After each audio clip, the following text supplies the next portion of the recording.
काशी की पवित्र भूमि जहां मंदिरों की घंटियों हर सुबह ईश्वर के नाम की गूंज भरती थी, वहीं एक संकरे गली के कोने में बसी थी एक छोटी सी झोपड़ी। यही थी वह जगह जहां संत रविदास जी का जन्म हुआ।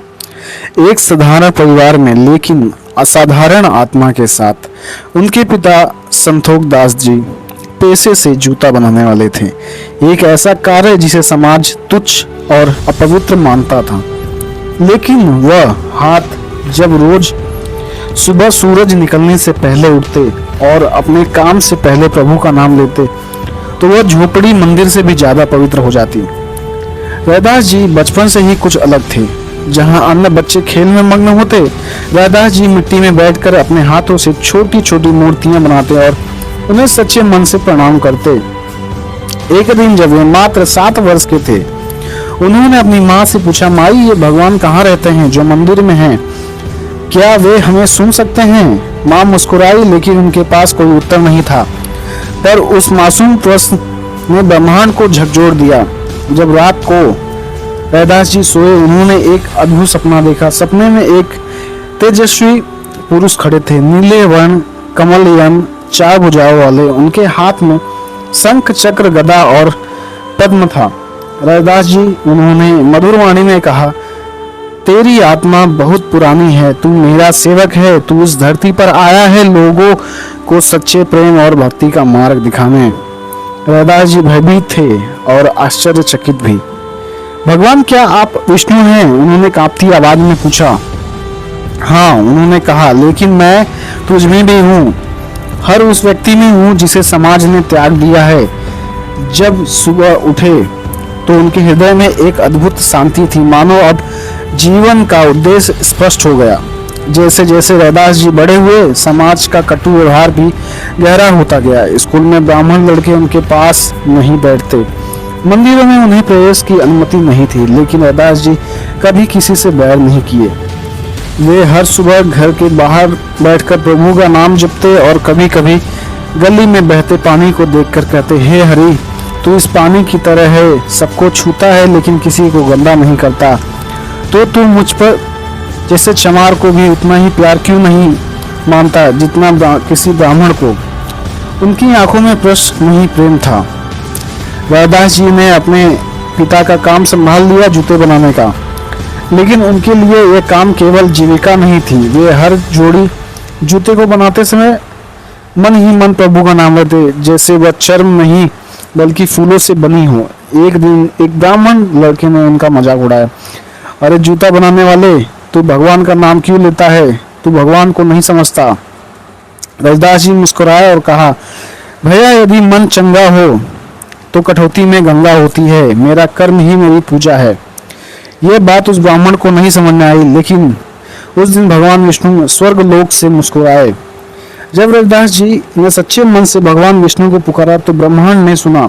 स्वर्ग में लक्ष्मी जी ने विष्णु से पूछा, प्रभु आप इतना व्याकुल क्यों दिखते हैं? विष्णु जी बोले, पृथ्वी पर मेरा एक प्रिय भक्त जन्म ले चुका है रविदास, मुझे उसके पास जाना है। लक्ष्मी जी ने पूछा, क्या वह ब्राह्मण है? विष्णु जी मुस्कुराए, नहीं, वह एक चर्मकार है, लेकिन उसका मन ब्राह्मणों से भी ज्यादा शुद्ध है।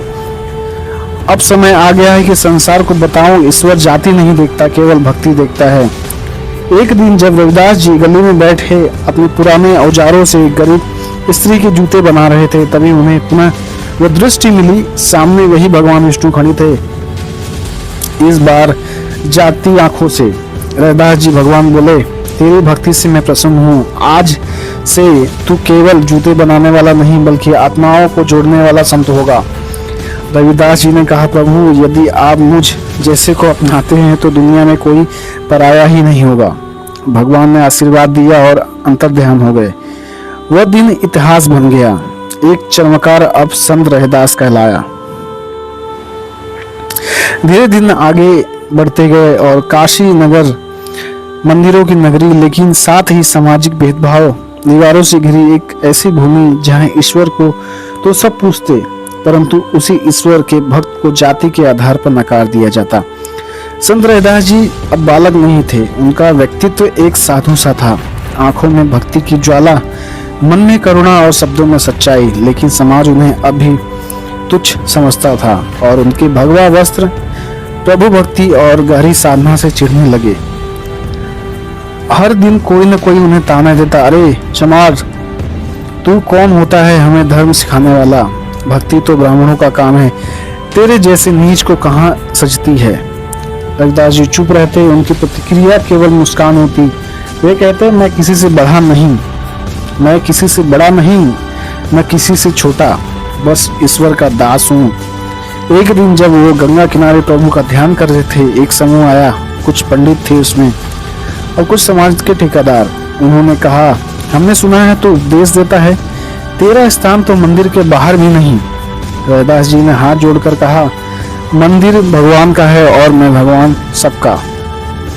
मैं बाहर ही बैठ जाऊंगा, प्रभु भीतर तक पहुंचा देंगे। उस रात विष्णु जी स्वयं वैकुंठ में चिंतित हो उठे। लक्ष्मी जी ने पूछा, प्रभु आप दुखी क्यों हैं? रविदास जी बोले, रविदास मेरा सबसे प्रिय भक्त अपमानित किया जा रहा है, केवल इसलिए कि वह एक चर्मकार है। क्या इस संसार में मेरी भक्ति का मोल जाति से तौला जाएगा? लक्ष्मी जी मुस्कुराई और बोली, प्रभु आप ही तो कहते हैं कि सच्चे भक्त की परीक्षा होती है। विष्णु बोले, हाँ, लेकिन अब मुझे उसकी रक्षा करनी होगी, एक छाया बनकर। सुबह काशी के एक प्रसिद्ध ब्राह्मण की पुत्री बीमार पड़ गई। कई वैद्य बुलाए गए, लेकिन सब असफल रहे। अंततः एक संत ने कहा, यदि कोई सच्चा भक्त निर्मल हृदय वाला उस कन्या को जल पिलाए तो वह ठीक हो सकती है। काशी के भर के बड़े बड़े ब्राह्मण आए, लेकिन कोई चमत्कार नहीं हुआ। जब किसी ने कहा, संत रविदास जी को बुलाओ, तो लोग हंसने लगे। क्षमार, वो कैसे किसी को ठीक कर सकता है? लेकिन जब लड़की की हालत और बिगड़ने लगी तो मजबूर होकर उसके पिता जी ने रविदास जी को बुलाया। रविदास जी आए, उनके हाथों में एक साधारण मिट्टी का लोटा था और होठों पर प्रभु का नाम। उन्होंने लड़की को देखते हुए कहा, हे प्रभु, मैं तुझसे कुछ नहीं चाहता, बस इस कन्या को स्वस्थ कर दे ताकि मेरे नाम की महिमा और बढ़े। उन्होंने जल उसके होठों को लगाया और कुछ ही पलों में लड़की ने आंखें खोल दी। वह हंसी, उनके पिता और वहां पे सभी लोग रो पड़े। उस रात रविदास जी को स्वप्न में विष्णु जी फिर प्रकट हुए। इस बार वो मौन थे। रविदास जी ने कहा, प्रभु आपने मेरा साथ दिया। विष्णु जी बोले, मैं सदा तेरे साथ हूँ रविदास। जब लोग तुझे धक्का देते हैं मैं तेरे पीछे चलता हूँ। जब तू अकेला होता है मैं तेरे मन में बैठा हूँ। जब तू रोता है मैं तेरे आंसुओं में बहता हूँ। रविदास जी की आंखें भर आई। उन्होंने झुककर कहा, प्रभु आप यदि मेरे साथ हैं तो फिर मुझे किसी जाति किसी समाज की परवाह नहीं। उस घटना के बाद धीरे धीरे लोग रविदास जी को गंभीरता से लेने लगे। अब लोग उनके पास आने लगे, पीड़ित, निर्धन, दलित, यहाँ तक कई ब्राह्मण भी। वे सुनते थे और रविदास जी बोलते नहीं थे, बस भक्ति गीत गाते। प्रभु जी तुम चंदन हम पानी, जाको अंग अंग बास समानी। उनकी वाणी लोगों को छूने लगी, लेकिन विरोध पूरी तरह थमा नहीं था।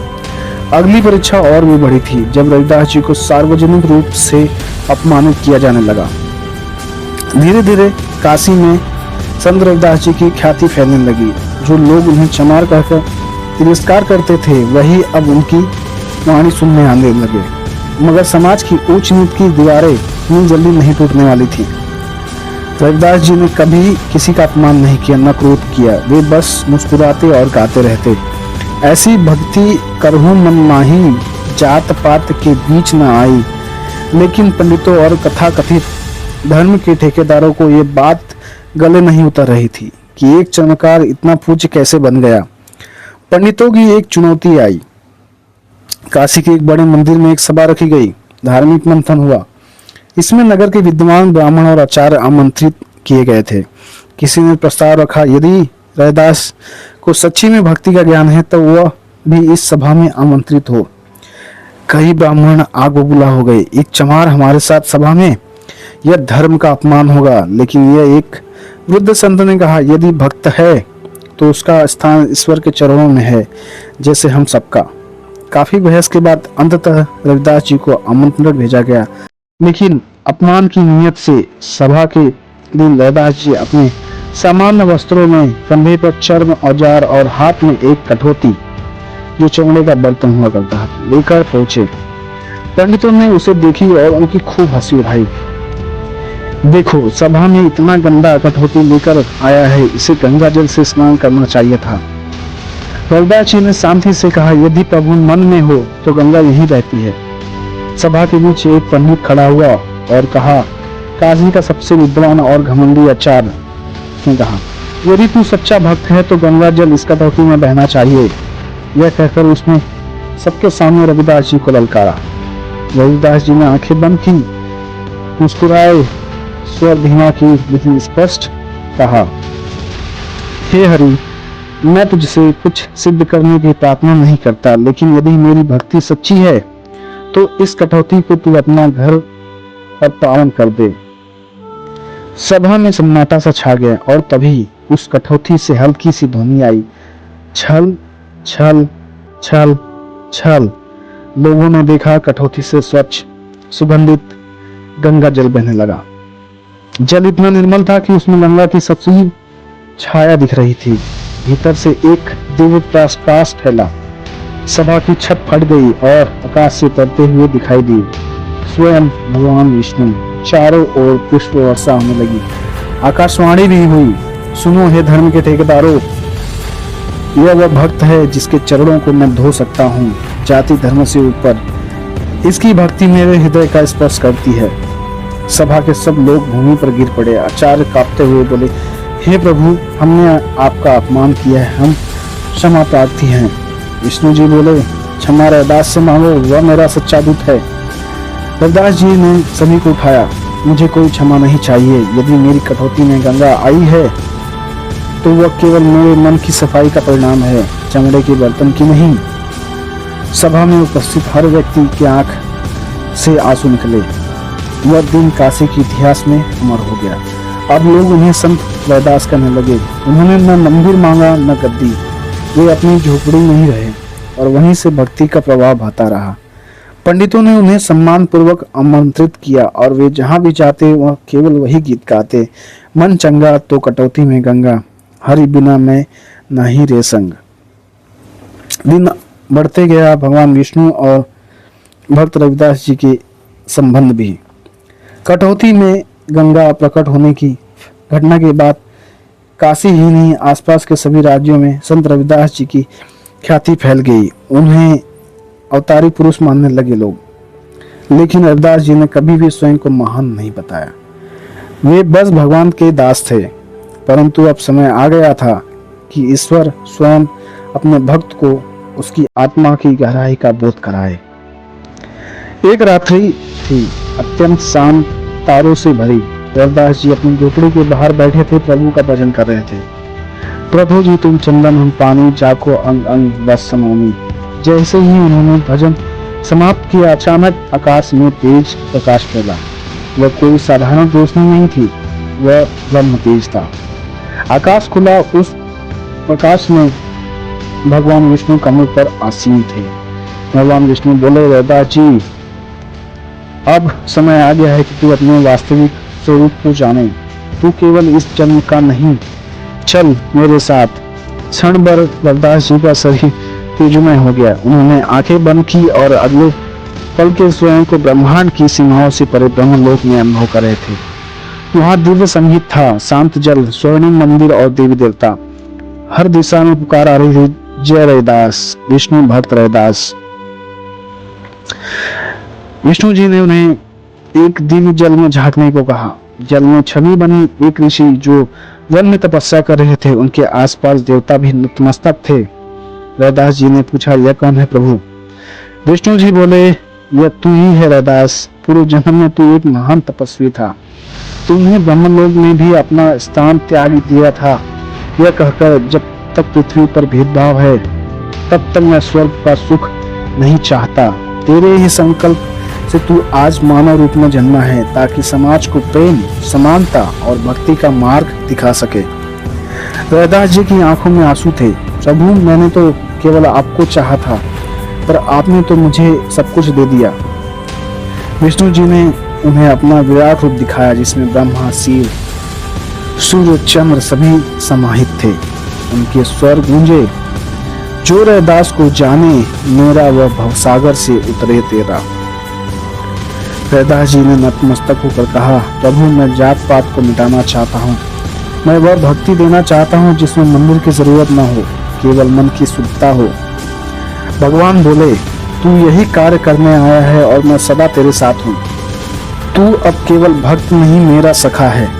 जब रैदास जी ने आंखें खोली, वे फिर से अपनी झोपड़ी में थे, परंतु सब कुछ बदल गया था। उनके हाथों में कमल का पुष्प जो उन्होंने ब्रह्मलोक में देखा था, यह कोई स्वप्न नहीं था, पर यह आत्मबोध जरूर था। उसके बाद रैदास जी की वाणी और भी शक्तिशाली हो गई। लोग उनकी बातों से अपने हृदय की गांठें खोलने लगे। वह गाते, जात पात के फेर में उलझे सब संसार, रैदास कहे भजे हरि को सो ब्रह्म के द्वार। अब ब्राह्मण, क्षत्रिय, वैश्य, शूद्र सब उनके चरणों में बैठते थे। विष्णु जी ने उन्हें आदेश दिया, अब तू जाकर उत्तर और दक्षिण भारत में भी अपना संदेश फैला। जहाँ जहाँ भेद है वहाँ तू ब्रह्म की एकता की मिसाल बन जा। रैदास जी यात्रा पर निकले, लेकिन गद्दी, चेले और संपत्ति के बिना। उनके पास केवल प्रभु का नाम था और करुणा से भरा हुआ हृदय। बहुत शुभ हुआ। एक दिन राजस्थान की धरती से एक युवती काशी पहुंची। सिर पर सफेद वस्त्र, आंखों में भक्ति, होठों पर एक ही नाम, रघुवीरा हरि। रैदास जी मेरे गुरु। वह साधारण स्त्री नहीं थी, वह थी मीराबाई, चित्तौड़ की राजकुमारी, जिन्होंने सांसारिक वैभव को छोड़ दिया था क्योंकि उन्हें केवल ईश्वर प्रेम चाहिए था। उन्हें सुना था काशी में एक चमत्कार व्यक्ति जो साक्षात हरि की भक्ति हैं। जब उन्होंने रैदास जी के चरणों में सिर रखा, तब सभा में लोग अचंभित रह गए। राजकुमारी और एक चमार की शिष्य मीराबाई बोली, रैदास जी चमार नहीं, ब्रह्मज्ञानी है, उनके चरणों में हरि है। मेरा राजमहल उनका झोपड़ा है। एक दिन एक घमंडी ब्राह्मण सभा में आया और बोला, यदि मीराबाई को शिक्षा देनी है तो कोई ब्राह्मण चाहिए, चमार नहीं। रैदास जी शांत रहे। उन्होंने एक छोटा पात्र मंगवाया और दोनों से कहा, इस पात्र में दूध डालो। ब्राह्मण ने गाय का दूध डाला, रैदास जी ने अपना पास रखा दूध डाला। फिर बोले, अब बताओ किसका दूध श्रेष्ठ है। सभा मौन थी। रैदास जी बोले, जिस प्रकार दूध की जाति नहीं होती, उसी प्रकार भक्ति की भी जाति नहीं होती। जो ज्ञान, प्रेम, सेवा से भरा हो वही सच्चा ब्राह्मण है। रैदास जी ने अपने जीवन के अंतिम चरण में प्रवेश किया। उनका शरीर वृद्ध हो चुका था, पर आत्मा और अधिक प्रकाशमान। हजारों शिष्य उनके पास आए, किसान, स्त्री, राजा, दलित, व्यापारी। वे एक ही बात कहते, गुरुदेव आपने हमें हरि से जोड़ा है, आपने हमारा आत्मा रूप दिखाया है। रैदास जी गाते, मन न रंगाए रंगाए जोगी कपड़ा, भीतर का मैल धोना जरूरी है। एक दिन उन्होंने घोषणा की, अब मैं यात्रा पर निकलूंगा अनंत की ओर, लेकिन मेरा शरीर नहीं, मेरा वचन अमर रहेगा। जैसे ही रैदास जी गंगा किनारे बैठे ध्यान में लीन हुए, आकाश से फिर प्रकाशमान हुआ। भगवान विष्णु स्वयं प्रकट हुए, इस बार और भी विराट रूप में। उनके साथ ब्रह्मा, शिव, शक्ति, लक्ष्मी, नारद और अनंत देवगण उपस्थित थे। विष्णु जी बोले, रैदास तूने पृथ्वी पर मेरा कार्य पूर्ण किया। तूने मेरे नाम की नीच ऊंच की दीवारों से पर रखा। अब मैं तुझे अमृत वरदान प्राप्त करता हूँ। वहां उपस्थित हर भक्त ने देखा, रैदास जी का शरीर तेज में विलीन हो गया। उनकी काया नहीं जली न मिट्टी, वह प्रभु में समा गई। आज भी रैदासी समाज मीराबाई की वाणी, गुरु ग्रंथ साहिब के पद और भारत की संत परंपरा रविदास जी की अमर आत्मा को जीवित रखती है। उनके कुछ पद, अब मेरो कछु न रहो, सब तुझसे को दास, जो कछु किया सो तुझ किया, मैं नहीं किया कछु नास। प्रभु जी तुम चंदन हम पानी, चाको अंग अंग बास समानी। संत रैदास जी की कथा केवल इतिहास की नहीं, वह आज का मार्गदर्शन है। भक्ति जन्म नहीं देखती, यह हृदय देखती है। मंदिर और मूर्तियों से पहले ईश्वर हमारे मन में बसे हैं। भगवान विष्णु ने स्वयं यह सिद्ध किया कि उनका प्रिय भक्त वह है जो प्रेम से, सेवा से और सत्य से भरा हो। काशी की गलियों से लेकर ब्रह्मलोक तक फैली यह यात्रा एक साधारण चमत्कार की नहीं, एक असाधारण आत्मा की थी जो भगवान विष्णु की छाया में जन्मी और उन्हीं में विलीन हो गई। तो ये छोटी सी कहानी भगवान विष्णु और रैदास जी की कैसी लगी कमेंट करके ज़रूर बताएं। वीडियो देखने के लिए धन्यवाद। जय हिंद।